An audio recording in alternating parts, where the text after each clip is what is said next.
Hi guys, welcome back to my channel Pavi's trails. So ಇವತ್ತು ಮನೆಯಲ್ಲಿ ಈಸಿಯಾಗಿ ಕ್ಯಾರೆಟ್ ಪಲ್ಯ ಹೇಗೆ ಮಾಡ್ಕೊಳ್ಳೋದು ಅಂತ ನೋಡೋಣ. ಸೊ ಮೊದಲು ನಾನು ಈ ರೆಸಿಪಿಗೆ ಬಟಾಣಿ ಯೂಸ್ ಮಾಡಿದ್ದೀನಿ. ಸೊ ಇದು ಕ್ವಿಕ್ಕಾಗಿ ಈಸಿಯಾಗಿ ಆಗುವಂಥ ರೆಸಿಪಿ ಹೇಗೆ ಮಾಡೋಣ ಅಂತ ನೋಡೋಣ ಬನ್ನಿ. ಮೊದಲು ಒಂದು ಬಾಣಲಿ ತೊಗೊಂಡು ಅದಕ್ಕೆ 1-2 ಸ್ಪೂನಷ್ಟು ಎಣ್ಣೆ ಹಾಕ್ಕೊಂಡಿದ್ದೀನಿ. ನಿಮ್ಗೆ ಎಣ್ಣೆ ಬೇಡ ಅಂದರೆ ನೀವು ತುಪ್ಪ ಯೂಸ್ ಮಾಡ್ಬೋದು. ನಾನು ಎಣ್ಣೆ ಯೂಸ್ ಮಾಡ್ತಾಯಿದ್ದೀನಿ. ಎಣ್ಣೆ ಕಾದಾದಮೇಲೆ ಒಂದು ಅರ್ಧ ಸ್ಪೂನಷ್ಟು ಸಾಸಿವೆ ಹಾಕ್ಕೊಂಡು ಲೈಟಾಗಿ ಮಿಕ್ಸ್ ಮಾಡ್ಕೊಳ್ಳಿ. ಇದಾದಮೇಲೆ ಒಂದು ಅರ್ಧ ಸ್ಪೂನಷ್ಟು ಕಡಲೆಬೇಳೆ ಮತ್ತು ಒಂದು ಅರ್ಧ ಸ್ಪೂನಷ್ಟು ಉದ್ದಿನಬೇಳೆ ಇದಿಷ್ಟನ್ನು ಹಾಕ್ಕೊಂಡು ಚೆನ್ನಾಗಿ ಮಿಕ್ಸ್ ಮಾಡ್ಕೋಬೇಕು. ನನಗೆ ಕಡಲೆಬೇಳೆ ಫ್ಲೇವರ್ ಜಾಸ್ತಿ ಇಷ್ಟ ಆಗುತ್ತೆ, ಅದರಿಂದ ಜಾಸ್ತಿ ಹಾಕ್ಕೊಂಡಿದ್ದೀನಿ. ನೀವು ಅಡ್ಜಸ್ಟ್ ಮಾಡ್ಕೋಬೋದು. ಇದಾದಮೇಲೆ ಒಂದು ಮೀಡಿಯಮ್ ಸೈಜ್ಡ್ ಈರುಳ್ಳಿನ ಚಿಕ್ಕದಾಗಿ ಕಟ್ ಮಾಡ್ಕೊಂಡು ಸೇರಿಸ್ಕೊತಿದ್ದೀನಿ. ಈರುಳ್ಳಿ ಚಿಕ್ಕದಾಗಿ ಸೇರಿಸ್ಕೊಂಡ್ರೆ ಚೆನ್ನಾಗಿರುತ್ತೆ. ಉದ್ದುದ ಹಾಕ್ಕೊಳಕ್ಕೆ ಹೋಗಬೇಡಿ, ಚಿಕ್ಕದಾಗಿ ಕಟ್ ಮಾಡ್ಕೊಂಡು ಹಾಕ್ಕೊಳ್ಳಿ. ಇದಾದಮೇಲೆ ಈರುಳ್ಳಿ ಹಾಕ್ಕೊಂಡ್ಮೇಲೆ ಚೆನ್ನಾಗಿ ಫ್ರೈ ಮಾಡ್ಕೋಬೇಕು. ಈರುಳ್ಳಿ ಫುಲ್ಲು ಕಂಪ್ಲೀಟಾಗಿ ಗೋಲ್ಡನ್ ಬ್ರೌನ್ ಆಗಬೇಕು. ಮೀಡಿಯಮ್ ಫ್ಲೇಮ್ನಲ್ಲೇ ಇದನ್ನು ಫ್ರೈ ಮಾಡ್ಕೊಳ್ತಾ ಬರಬೇಕು.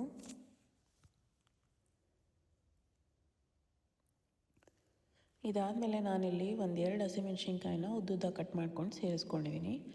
ಈ ರೆಸಿಪಿಗೆ ಖಾರ ಕೊಡೋದು ಹಸಿಮೆಣ್ಸಿನ್ಕಾಯಿ ಮತ್ತು ಪೆಪ್ಪರ್ ಪೌಡರು. ಸೊ ನಿಮ್ಗೆ ಎಷ್ಟು ಬೇಕೋ ಖಾರ ಅದ್ರ ತಕ್ಕನಾಗೆ ನೀವು ಹಾಕ್ಕೋಬೋದು. ಜಾಸ್ತಿ ಖಾರ ಬೇಕಂದರೆ ಹಸಿಮೆಣ್ಸಿನ್ಕಾಯಿ ಇನ್ನೂ ಸ್ವಲ್ಪ ಜಾಸ್ತಿ ಸೇರಿಸ್ಕೊಳ್ಳಿ.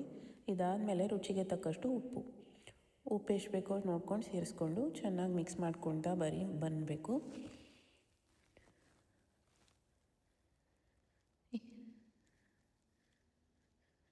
ನೋಡಿ, ಇವಾಗ ಈರುಳ್ಳಿ ಆಲ್ಮೋಸ್ಟ್ ಬೇಯ್ತಾ ಬಂದಿದೆ. ಈ ಸ್ಟೇಜಲ್ಲಿ ನಾನಿಲ್ಲಿ ಬಟಾಣಿ ಸೇರಿಸ್ಕೊತಾ ಇದ್ದೀನಿ. ನಿಮಗೆ ಫ್ರೆಶ್ ಬಟಾಣಿ ಇದ್ದರೆ ಫ್ರೆಶ್ ಬಟಾಣಿ ಸೇರಿಸ್ಕೊಳ್ಳಿ. ನಾನು ಫ್ರೋಝನ್ ಪೀಸ್ ಯೂಸ್ ಮಾಡಿದ್ದೀನಿ. ಬಟಾಣಿ ಫ್ರೋಝನ್ ಇರೋದ್ರಿಂದ ತುಂಬ ಬೇಗ ಬೇಯುತ್ತೆ, ನೀರು ಹಾಕಿ ಬೇಯಿಸ್ಕೊಳ್ಳೋ ಅವಶ್ಯಕತೆ ಇಲ್ಲ. ನಾನಿಲ್ಲಿ 1 ಕಪ್ ಬಟಾಣಿ ಯೂಸ್ ಮಾಡ್ತಾಯಿದ್ದೀನಿ. ಇದಾದಮೇಲೆ ನಾನಿಲ್ಲಿ 3 ಕ್ಯಾರೆಟ್ನ ಚಿಕ್ಕದಾಗಿ ಕಟ್ ಮಾಡ್ಕೊಂಡು ಸೇರಿಸ್ಕೊಂಡಿದ್ದೀನಿ. ನಿಮ್ಗೆ ಯಾವ ಶೇಪ್ ಬೇಕೋ ನೀವು ಆ ಶೇಪ್ ಕಟ್ ಮಾಡ್ಕೊಂಡು ಸೇರಿಸ್ಕೋಬೋದು. ನಾನಿಲ್ಲಿ ಇಬ್ರಿಗಾಗೋಷ್ಟು ಮಾಡ್ತಿದ್ದೀನಿ. ಸೊ ಕ್ಯಾರೆಟ್ನ ಹಾಕ್ಕೊಂಡು ಚೆನ್ನಾಗಿ ಮಿಕ್ಸ್ ಮಾಡ್ಕೊಳ್ತಾ ಬರಬೇಕು. ನೀರು ಹಾಕ್ಕೊಳಕ್ಕೆ ಹೋಗಬೇಡಿ. ನೀರು ಹಾಕ್ಕೊಂಡ್ರೆ ಅದು ತುಂಬ ಬೆಂದ್ಬಿಟ್ಟು ಇದಾಗ್ಬಿಡುತ್ತೆ, ಮ್ಯಾಶ್ ಆದಂಗೆ ಆಗುತ್ತೆ.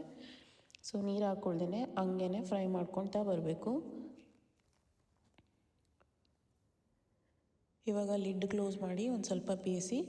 ಇದಾದಮೇಲೆ ಕ್ಯಾರೆಟ್ ಬೆಂದಿದೆ. ಕೊನೆಯಲ್ಲಿ ನಾನು ಸ್ವಲ್ಪ ಕೊತ್ತಂಬರಿನ ಕಟ್ ಮಾಡ್ಕೊಂಡು ಸೇರಿಸ್ಕೊಂಡಿದ್ದೀನಿ ಮತ್ತು ಪೆಪ್ಪರ್ ಪೌಡರ್ 1 ಸ್ಪೂನ್ ಹಾಕಿ ಮಿಕ್ಸ್ ಮಾಡಬೇಕು. ನಿಮಗೆ ಬೇಕಂದರೆ ನೀವು ಕಾಯಿ ತುರಿನ ಹಾಕ್ಕೋಬೋದು.